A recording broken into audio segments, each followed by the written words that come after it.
Bom dia, Comic! Eu estou muito feliz de estar aqui, porque eu sou comiqueira desde que eu me entendo por gente. No meu primeiro comic, eu estava na barriga da minha mãe. Então, assim, e de lá pra cá, eu posso contar nos dedos quantas vezes eu faltei a algum comic, e com certeza é porque teve um bom motivo. E a minha alegria é maior ainda, porque eu fui muito abençoada por esse congresso, nas tantas edições que a gente já teve, né? E então hoje eu fico muito feliz de estar aqui e abençoar também a sua vida. Eu espero que você seja abençoado como eu já fui por meio desse congresso. Eu espero que vocês estejam aproveitando muito, recebendo tudo que Deus tem para vocês, porque é uma oportunidade maravilhosa, não é verdade? E, sem mais delongas, eu quero te pedir para abrir a sua Bíblia comigo em Efésios, capítulo 1. O livro de Efésios, ele é uma boa pedida quando a gente quer falar sobre esse tema desse ano, que é para a tua glória, ou seja, viver para a glória de Deus. Isso porque essa carta toda, ela parece que Paulo está conduzindo os efésios, explicando para eles, nos detalhes, como é que a gente faz para viver uma vida que seja para a glória de Deus. E quando a gente pensa em viver para a glória de Deus, a gente primeiro pensa, a gente vai direto pensando em comportamentos, em ações. A gente começa a pensar assim, poxa, viver para a glória de Deus, então o que é que eu tenho que fazer ou deixar de fazer para viver para a glória de Deus, para que a minha vida seja uma vida que glorifique ao Senhor. Mas é interessante a gente perceber que Paulo só começa a falar de uma mudança de comportamento a partir do capítulo 4. E essa carta ela tem 6 capítulos. Então, desses 6 capítulos, ele só começa a falar de ação, de comportamento, de alguma mudança que acontece aqui fora, no capítulo 4, quando ele fala, rogo-lhes que vivam de maneira digna da vocação que receberam. E existe um motivo para ele só começar a falar sobre isso nesse capítulo aqui. Porque existe um processo que tem que acontecer antes na vida da gente, para que depois mude aqui fora. Então, hoje eu quero falar com vocês sobre esse processo, esse primeiro passo, para que depois a gente consiga então viver para a glória de Deus. Vocês vão observar que a partir do capítulo 4, Paulo começa a falar uma série de ações que realmente são comportamentos de alguém que vive para a glória de Deus. Ele fala, por exemplo, alguns textos que são muito conhecidos aqui desses 3 últimos capítulos de Efésios.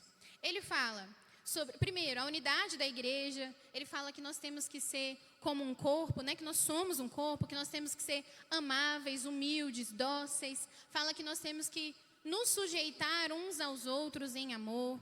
Ele fala aqui sobre os procedimentos do Filho da Luz. E aí é aquele texto onde ele diz que a gente tem que se despir do velho homem e viver imitando a Deus como filhos amados. Aí ele começa a falar de comportamento mesmo. Ele fala pra gente não dar lugar ao diabo. Fala pra gente para não deixar que a ira nos domine ao ponto de fazer a gente pecar. Fala pra gente sobre imoralidade sexual, que entre nós não deve haver sequer menção de imoralidade sexual. Fala que nada disso, impureza, cobiça, obscenidade, conversas tolas, gracejos imorais, nada disso tem que estar no nosso meio. Então, ele está falando de comportamentos. E que no lugar disso, a gente tem que dar ações de graças. E aí, ele fala de todos os aspectos da vida. Ele começa a falar da vida em comunidade. E aí, ele fala aquele texto que também é muito conhecido, dizendo assim, não vos embriagueis com o vinho, no qual há dissolução, mas enchei-vos do Espírito. E aí ele começa a dizer como que a gente se enche do Espírito. Falando entre vocês, com hinos, com salmos, com ações de graças a Deus. Então, está falando de ação, de comportamento. E ele ainda termina dizendo sobre deveres conjugais, ou seja, entre marido e mulher. Sobre deveres entre pais e filhos. E sobre deveres entre escravos e senhores. Ele fala até do nosso trabalho, né? Ninguém aqui é escravo hoje em dia, amém? Em nome de Jesus. Mas a gente tem um trabalho. Então, ele dá uma orientação também sobre como a gente tratar, né?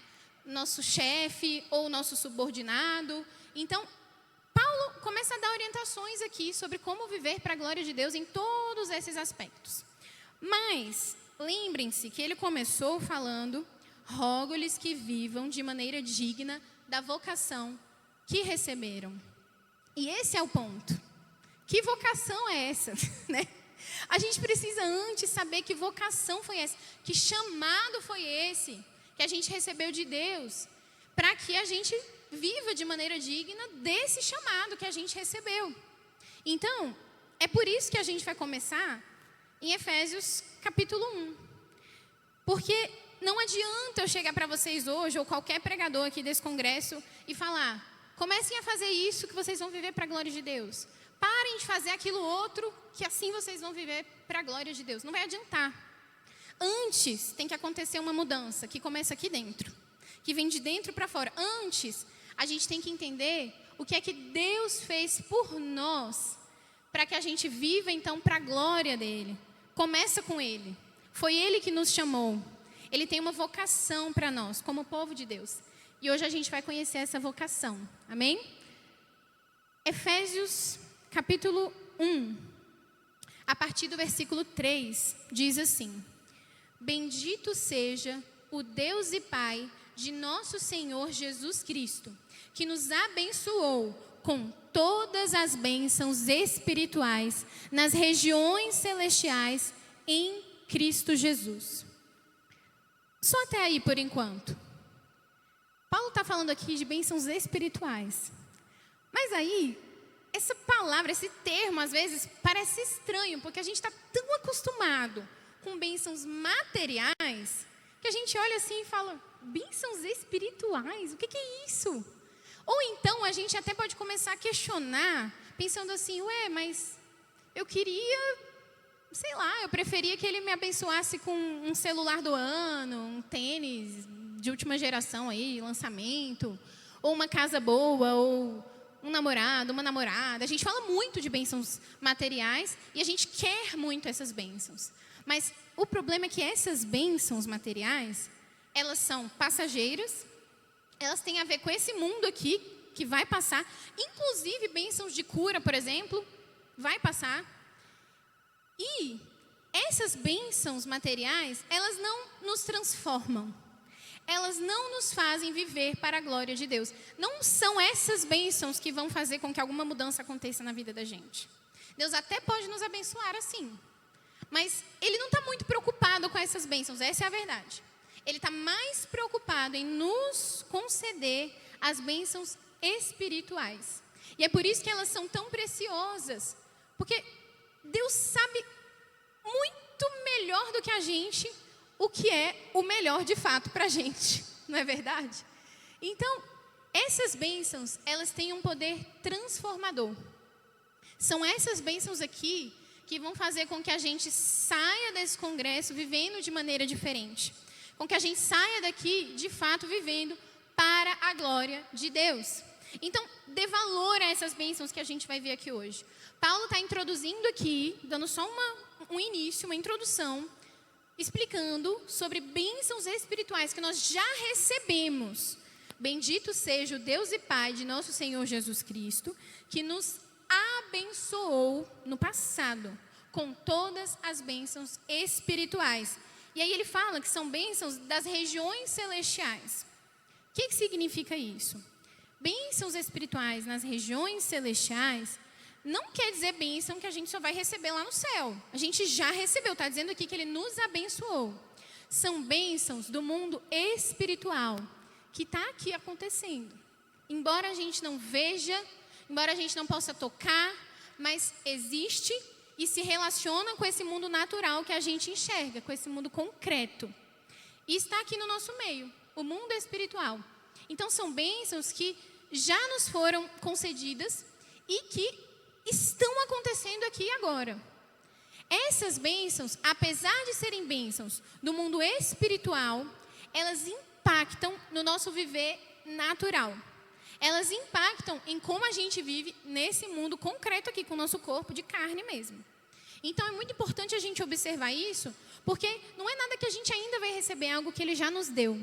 E o melhor de tudo, Ele nos deu em Cristo, é o que o texto está dizendo. Ou seja, essas bênçãos aqui, que a gente vai falar hoje, não existe nada no mundo que você poderia fazer, ou até deixar de fazer, para merecer isso daqui, para ser digno disso daqui, ou para, de alguma maneira, alcançar isso daqui pela sua própria força, pelo seu mérito, pelo seu esforço, pela sua disciplina.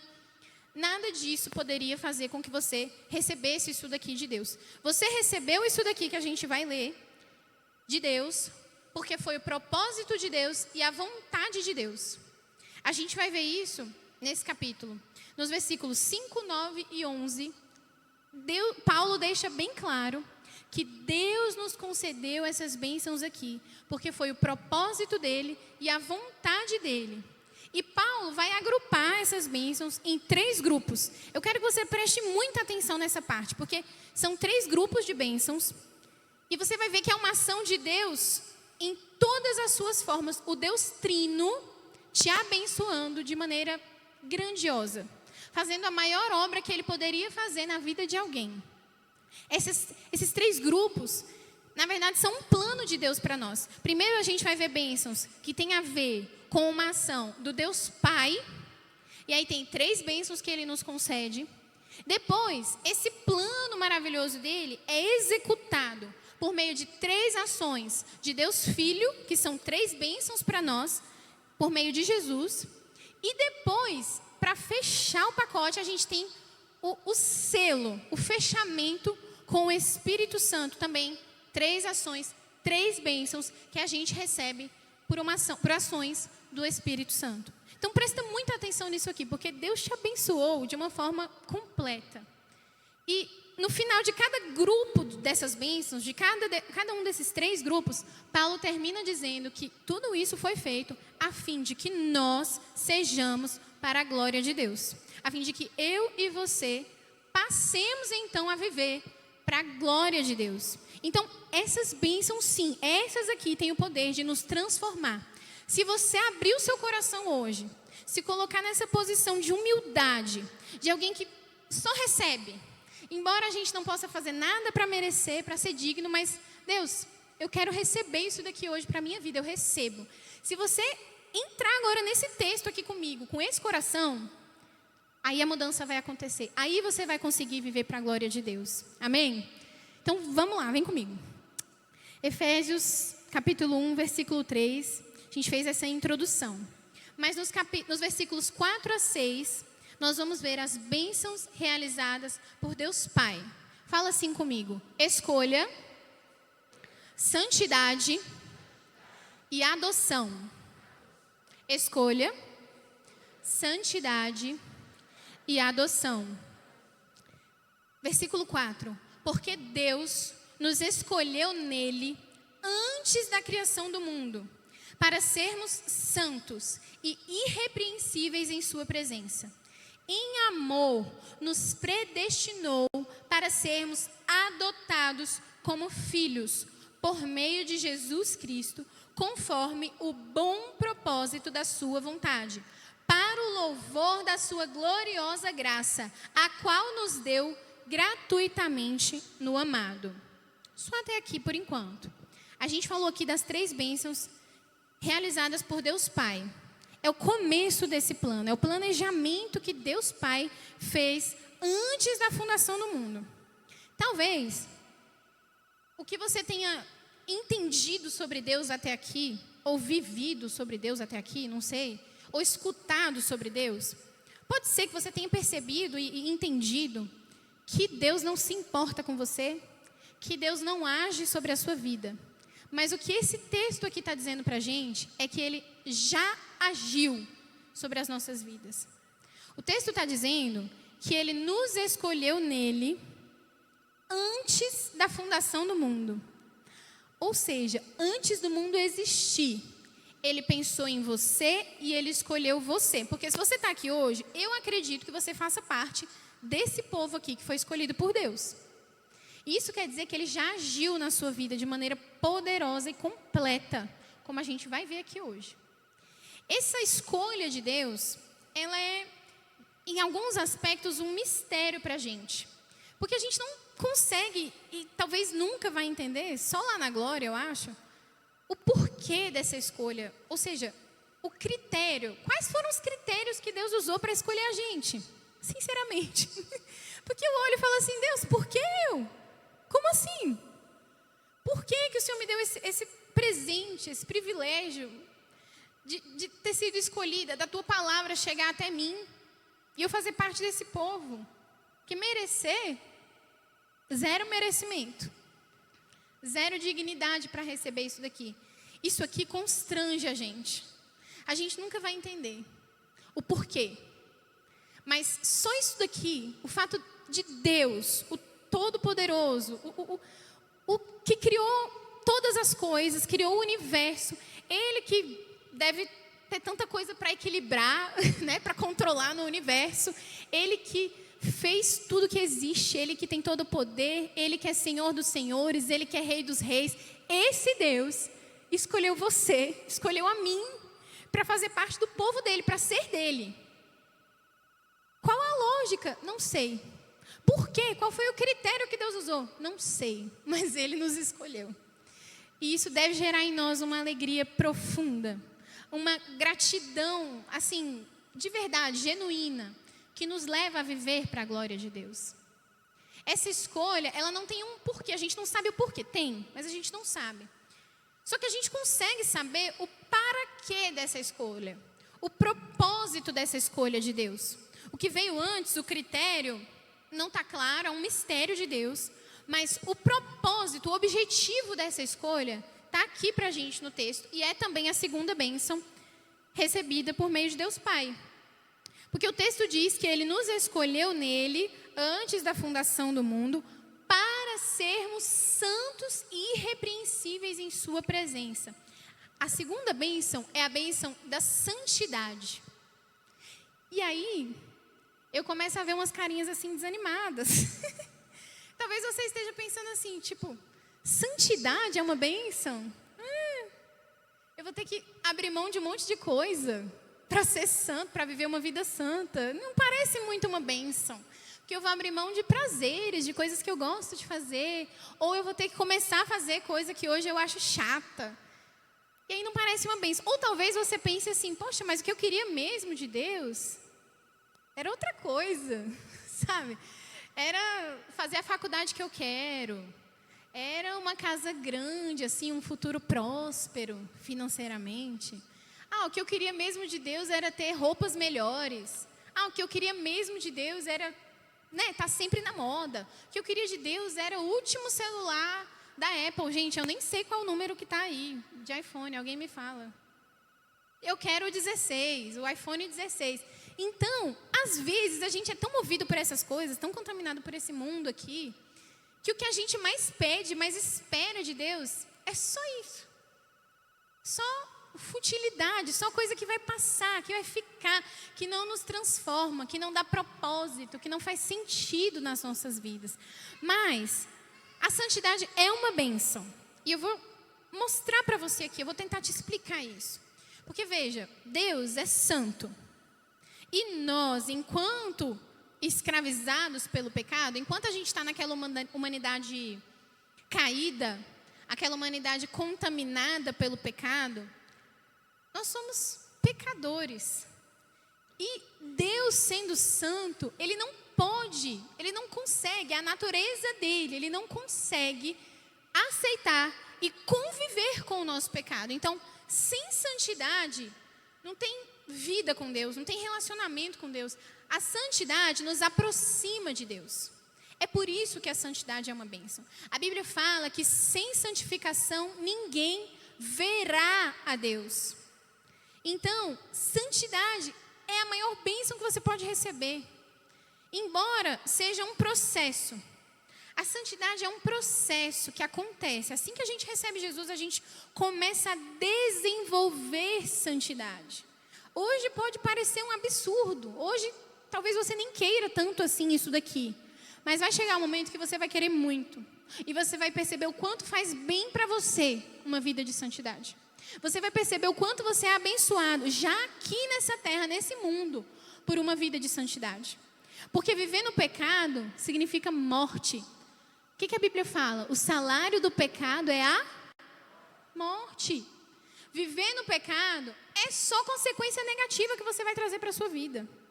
É só morte. O resultado do pecado é esse. Agora, uma vida de santidade é bênção. É bênção aqui, é uma vida de relacionamento com Deus aqui, e é uma vida eterna com Deus. É proximidade de Deus agora e para sempre. Claro que a gente ainda vai pecar. Por isso que é um processo. Por isso que a gente tem que entender que é um processo, senão a gente desanima. Porque a gente está vivendo no momento do já e ainda não. Tem uma maneira de explicar isso daqui que eu acho muito legal, que é do Santo Agostinho. Ele diz assim, que esse plano perfeito de Deus foi de fato para exterminar o pecado, para acabar com o pecado para sempre. Mas a gente está no momento onde isso ainda não aconteceu por completo. Olha só, quando eu estava lá no Éden, lá no Jardim do Éden, lá no paraíso, eu podia pecar. E o que aconteceu? Eu pequei. Você também, tá? Fala, eu pequei. A gente não estava lá, mas é o que cada um de nós faria. É a nossa natureza humana. Então, quando eu podia pecar, eu pequei. Aí, eu já comecei a viver numa humanidade caída, contaminada, e aí eu não podia não pecar. Chegou esse momento onde a nossa única opção era pecar, viver no pecado. Essa era a história e o destino da humanidade antes que Jesus viesse. Aí Jesus veio. E a gente começa a encontrar um novo caminho, a entender que existe outra opção. Então, depois que Jesus veio, agora eu posso não pecar. Eu consigo totalmente? Ainda não. Mas eu posso não pecar. Eu tenho uma opção. E eu tenho Ele aqui comigo me ajudando nisso. Esse processo que está acontecendo, essa santificação, está acontecendo, amém? A gente está indo, a gente vai chegar lá. E aí, quando Ele voltar em glória, quando Jesus voltar para buscar a sua igreja e, se Deus quiser, a gente também, em nome de Jesus, Ele vai buscar cada um de nós aqui. E aí sim o pecado vai ser exterminado. E aí sim a gente vai poder nunca mais pecar e nem conviver com o pecado e com as consequências do pecado. É por isso que lá no céu não vai ter mais morte, não vai ter mais choro, não vai ter nada disso, não tem dor lá. Porque o que causa tudo isso é o pecado. Então lá que o pecado vai ser completamente exterminado, glória a Deus, não vai ter mais nada disso. Nem pecado, nem nada de ruim também. Amém? Então, a santidade é uma bênção. Por quê? Ela nos aproxima de Deus e ela nos permite uma vida muito melhor. Santidade significa você alinhar o seu querer com o querer de Deus. Viver o propósito de Deus para a sua vida. Isso é santidade. E lá em Romanos, capítulo 8, versículo 29, diz que nós fomos predestinados para sermos a imagem e semelhança de Jesus, sendo Ele o primogênito de muitos irmãos. O que significa isso? Que Ele foi o primeiro, o exemplo para nós, que agora somos família de Deus. Então, assim, santidade é você tornar-se cada vez mais parecido com Jesus. É isso. Nada mais é do que isso. É você desenvolver uma nova vida que agora não tem mais a ver com o que você quer, não tem mais a ver com o que você gosta de fazer, não tem mais a ver com o seu sonho, o seu propósito, mas sim viver como Jesus viveu. Fazer o que Ele faria. Nas suas ações, nas suas reações, nos seus pensamentos, as coisas começam a mudar. E é uma caminhada. E é maravilhoso. É gostoso de viver isso daqui. A postura da gente, nesse caso, tem que ser uma postura de humildade. Porque às vezes as pessoas podem confundir isso aqui. E pensar assim, Deus me escolheu. Então se Ele me escolheu, tá tudo certo, né? Tá tudo bem, eu posso me entregar ao pecado de novo. É? Não! Gente, eu já ouvi tanta gente falando isso, assim, Uma vez salvo, salvo para sempre, e por isso, não só isso, mas a pessoa dizer que por causa disso eu posso viver no pecado. Usar isso como desculpa para viver no pecado, já que Deus já me escolheu. Isso é um perigo muito grande. Olha o que o texto está falando. Nós somos escolhidos para sermos santos e irrepreensíveis em sua presença. A escolha tem um propósito, e o propósito é que a gente seja santo e irrepreensível na presença de Deus. Então, a gente não pode se acostumar, se acomodar e dizer, tá tudo bem, já fui salvo, miseravelmente. Que coisa triste a gente pensar assim. A postura nossa tem que ser de uma humildade tão grande, diante dessas bênçãos aqui que a gente recebe de Deus, que se a gente fosse para o inferno, se a gente for mandado para o inferno, lá do inferno, a minha alma vai dizer assim, Deus, Tu és justo. Porque esse era o destino que eu merecia. Esse era o destino que os meus pecados mereciam. Então, de lá eu vou falar isso. Mas se Ele me mandar para o céu, e de fato eu me encontrar lá com muita alegria, eu vou dizer, obrigada, Senhor, porque eu não merecia estar aqui. Foi o Senhor que me amou tanto e com a sua infinita bondade, com a sua misericórdia, com a sua graça, me permitiu estar aqui. Mas esse não era o fim que eu merecia. Então, essa é a postura que a gente tem que ter. De tanta humildade, de tanto constrangimento por esse amor de Deus, que a gente não pode ter outra resposta senão viver para a glória dEle. Que a gente não vai conseguir viver de outra maneira, senão para a glória dEle. É por isso que Paulo termina esse trecho aqui, dizendo que tudo isso foi feito para a glória do Senhor, para que a gente vivesse para a glória dEle. Não tem outra resposta possível. Não é se entregar de novo ao pecado, e também não é nunca mais pecar, por enquanto. Mas é querer muito esse dia, onde o pecado vai ser exterminado. E a gente vai viver com o Senhor para sempre, sem pecado nenhum. Completamente santos. Agora, esse dia vai chegar. E eu espero que você comece a ansiar cada vez mais por esse dia, a desejar cada vez mais esse dia, a não se prender com essas coisas daqui. Porque isso aqui é o que mais importa, o seu destino eterno. E aí, para fechar com a maior bênção de Deus Pai, Paulo fala dessa terceira bênção de Deus Pai. Fomos adotados como filhos. O versículo 5 diz que em amor Ele fez isso. Então, a primeira coisa é que ser adotado como Deus, ser adotado como filho de Deus, significa que Ele te amou muito. Essa palavra adoção, ela gera um incômodo nas pessoas, né? Algumas pessoas podem se incomodar com esse termo, que a gente foi adotado por Deus. Mas pensa uma coisa aqui comigo. Um pai que simplesmente teve um filho gerado, ele pode ter planejado ou não. Ele pode ter querido muito aquele filho ou não. Ele pode amar muito aquele filho ou não. Mas um pai que escolheu adotar um filho, ele ama muito esse filho. Um pai que planejou isso, um pai que quis tanto ao ponto de ir atrás daquele filho, de buscar aquele filho para adotar aquele filho, ele amou muito. E é um processo doloroso, é um processo demorado, tem um preço a ser pago. E no nosso caso aqui a gente sabe muito bem que foi um preço muito caro mesmo, maior de todos. Preço de sangue.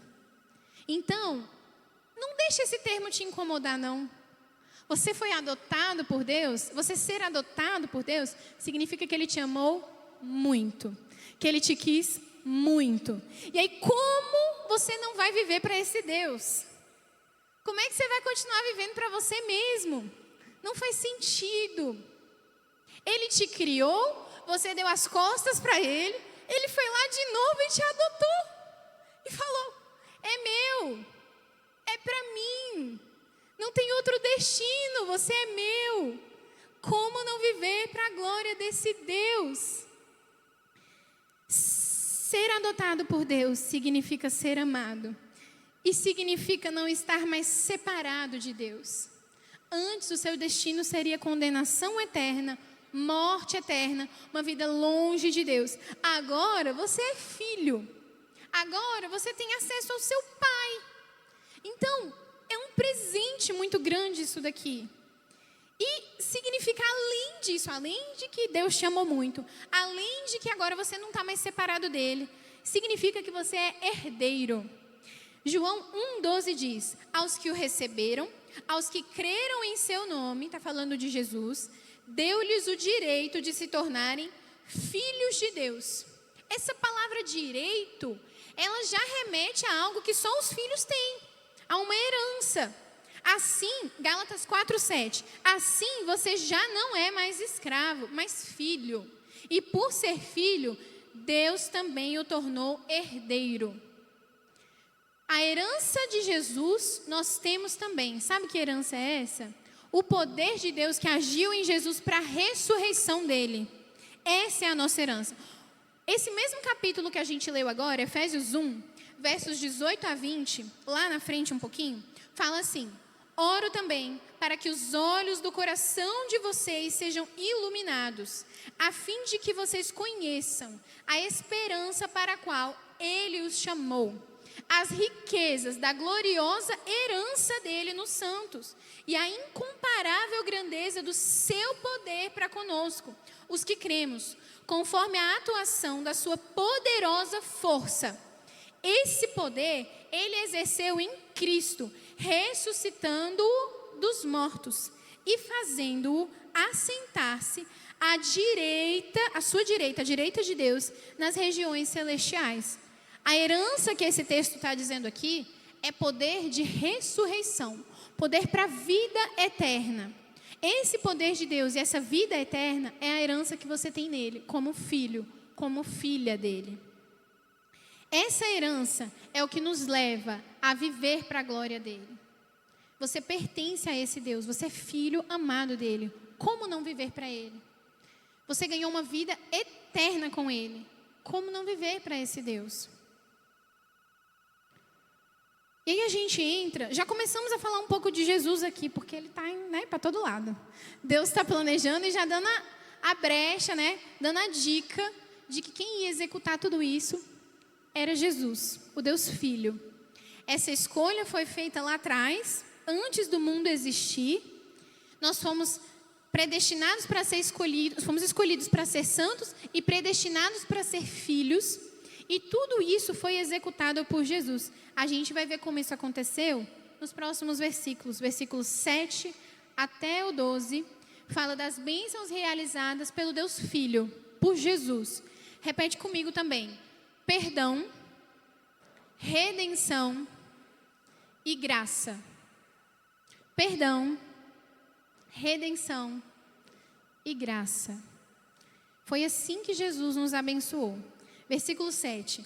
Nele temos a redenção, por meio de seu sangue, o perdão dos pecados, de acordo com as riquezas da graça de Deus, a qual ele derramou sobre nós, com toda sabedoria e entendimento, e nos revelou o mistério da sua vontade, de acordo com o seu bom propósito, que ele estabeleceu em Cristo. Isto é, de fazer convergir em Cristo todas as coisas, celestiais ou terrenas, na dispensação da plenitude dos tempos. Nele fomos também escolhidos em Jesus, tendo sido predestinados conforme o plano daquele que faz todas as coisas, segundo o propósito da sua vontade, a fim de que nós, os que primeiro esperamos em Cristo, sejamos para o louvor da sua glória. Isso foi planejado, isso foi executado, a fim de que eu e você sejamos para o louvor da glória de Deus. Essas bênçãos aqui, elas são tamanhas, elas são enormes, porque era algo que a gente não conseguiria alcançar por nós mesmos. Olha só, redenção significa um resgate, significa libertar alguém que estava preso, que estava aprisionado ou então escravizado. Isso é redenção. E aí eu quero que você imagine como se fosse um filme de ação, daqueles que tem um sequestro e um resgate. Todo mundo já viu um filme assim, né? Ou vários. E foi mais ou menos isso daqui que aconteceu na nossa história. Só que com mais emoção, né? Um filme qualquer. como se fosse assim, o pecado é o sequestrador. E a gente estava lá, todo mundo lá, aprisionado, sequestrado. E aí, ele faz aquela ligação, né? Estou aqui com seus filhos. Que, meus filhos? Brincadeira, Deus já sabia, né? Deus já sabia. O pecado poderia ligar para falar o preço do resgate, mas na verdade esse preço foi Deus que determinou, foi Deus, né? Não foi o pecado que determinou nada disso. Mas assim, só para a gente entender, a gente estava lá preso, aprisionado, e então o preço do resgate era um preço de sangue, e não qualquer sangue. Tinha que ser derramado sangue inocente, de alguém que fosse obediente até a morte, de alguém que não tivesse nenhum pecado. Porque a gente estava preso por causa do pecado. Para poder libertar do pecado, purificar do pecado, lavar do pecado, tinha que ser um sangue puro. Alguém aqui ia conseguir pagar esse preço? Jamais. A gente nunca ia conseguir. A gente tinha uma dívida impagável. Às vezes a gente até canta, né? Eu nunca saberei o preço, né? Dos meus pecados lá na cruz. Eu gosto dessa música. Mas a gente sabe o preço. Ali é só uma maneira da gente dizer assim, Deus, eu não consigo imaginar. Porque assim, foi um preço de sangue. Foi o Filho de Deus sendo entregue. Alguém que não tinha pecado nenhum, morrendo. Pagando no nosso lugar esse preço. Então assim, na verdade a gente sabe que preço foi esse. Foi um preço muito alto. Custou a vida do Filho de Deus. Lá em Colossenses 2 diz que Ele nos perdoou todas as transgressões e cancelou a escrita de dívida que tinha contra nós. Então foi Ele que pagou esse preço, foi Ele que cancelou essa dívida. E é por causa do sangue de Jesus que hoje eu e você estamos aqui. É por causa do sangue dele que hoje a gente pode começar esse processo da santificação. É por causa do sangue de Jesus que hoje nós somos lavados, redimidos, resgatados do pecado. É por isso que hoje eu e você podemos sim dizer não para o pecado. É por isso que eu e você, um dia, vamos estar com Deus pela eternidade, desfrutando da presença maravilhosa dele, longe de todo tipo de pecado, de qualquer maldade, de dor, de choro, de sofrimento. É por causa do sangue de Jesus. Esse foi o preço mais alto, foi a adoção mais cara. Sangue de Jesus. Como não viver para a glória desse Deus? A única resposta possível: gratidão, redenção, viver para a glória dele. A gente se sente assim, constrangidos. Essas bênçãos, elas precisam gerar em nós um constrangimento profundo, que vai gerar uma gratidão imensa, que vai gerar uma vontade, uma adoração sincera a Ele, uma vontade de viver para Ele. Gente, se isso aqui não gera nada no seu coração, começa a se questionar, tem alguma coisa errada. Talvez você se acostumou. Talvez você se acostumou, já ouço falar sempre, mas não é qualquer coisa.